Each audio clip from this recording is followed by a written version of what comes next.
یہ ماہ سیام میں سخت گرمی، زبان کانٹا بن گئی، حلق خشک ہو گیا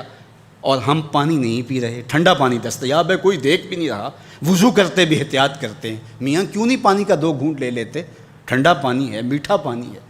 کہا ہم نے روزہ رکھا ہے، اللہ دیکھ رہا ہے۔ ماہ سیام میں ہم پانی نہیں لیتے، اس لیے ہمیں یہ یقین ہوتا ہے تنہائی میں بھی اللہ دیکھ رہا ہے۔ یار جو اللہ رمضان میں دیکھتا ہے وہ غیر رمضان میں بھی دیکھتا ہے۔ پانی پینے لگو تو دیکھتا ہے، رشوت لینے لگو تو تب بھی دیکھتا ہے، آنکھ بھٹکے تو تب بھی دیکھتا ہے، خیال بہکے تو تب بھی دیکھتا ہے، سوچوں میں آوارگی آئے تو تب بھی دیکھتا ہے۔ یہ یقین تمہارے ساتھ اگر جڑ جائے کہ تمہارا رب تمہیں دیکھ رہا ہے تو پھر گناہ کرنا مشکل کیا ناممکن ہو جائے گا۔ ان اللہ خبیر بما تعملون، اور جو تم کرتے ہو تمہارا رب اس سے باخبر ہے۔ مت سمجھنا کہ وہ دیکھ نہیں رہا، تم کو چھٹی دے رکھی ہے تو اس کا یہ مطلب نہیں ہے کہ تم اس کی پہنچ سے باہر ہو یا اس کی نگاہوں میں نہیں ہو۔ تمہارے ایک ایک لمحے کو وہ دیکھ رہا ہے، ایک ایک ساعت کو ملاحظہ کر رہا ہے۔ بند کمرے ہوں یا مخفی غاریں، تم جہاں بھی داد عیش دو تمہارا رب تمہیں دیکھ رہا ہے۔ کالے پہاڑ کی گہری غار میں چیونٹی چلتی ہے تو اس کے ننھے اور مہین پاؤں سے سینہ سنگ پر جو لکیر بنتی ہے تمہارا رب اس کو یوں دیکھتا ہے جیسے دیوار چین کو دیکھتا ہے۔ تو کیا وہ تمہارے اعمال کو نہیں دیکھتا؟ تمہارے ایک ایک عمل کو، تمہارے ارادے کو، تمہاری آنکھوں کی خیانت کو، تمہارے دل کے ارادے کو دیکھتا ہے، ایک ایک چیز سے وہ آگاہ ہے۔ وَلَا تَكُونُوا كَالَّذِينَ نَسُوا اللَّهَ، اور ان لوگوں کی طرح نہ ہو جانا جنہوں نے اللہ کو بھلا دیا، غافل ہو گئے، اپنی خواہشات کی زندگی گزارنے لگے۔ یہ جہاں مٹھا اگلا کس نے ڈٹھا، آرزوؤں کے نوکر بن گئے، جس طرح نفس اور شیطان ان کو چلا رہا اس طرح چل رہے ہیں۔ جو لوگ اللہ کو بھول گئے، اللہ فرماتا ہے اللہ نے انہیں ان سے غافل کر دیا۔ اللہ جب کسی سے ناراض ہوتا ہے تو ہدایت چھین لیتا ہے،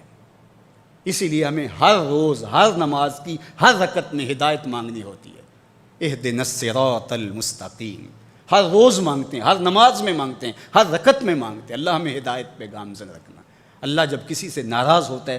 تو ہدایت کے دیے بجھ جاتے ہیں، اندھیروں میں بھٹکنے لگتا ہے، شیطان اس کو دھوکے میں مبتلا کر دیتا ہے، اسی زندگی کو مقصود زندگی سمجھ لیتا ہے، اس شراب کو آب حیات سمجھ لیتا ہے، جس کو یہ بھی نہ پتا ہو کہ میں ہوں کون، میں کہاں ہوں، میرا مقصد زندگی کیا ہے، مقصد حیات کیا ہے، کھانا پینا اور لذتوں کا حصول۔ یہ تو چوپائے بھی کرتے ہیں، تو اشرف المخلوقات کاہے کا ہے؟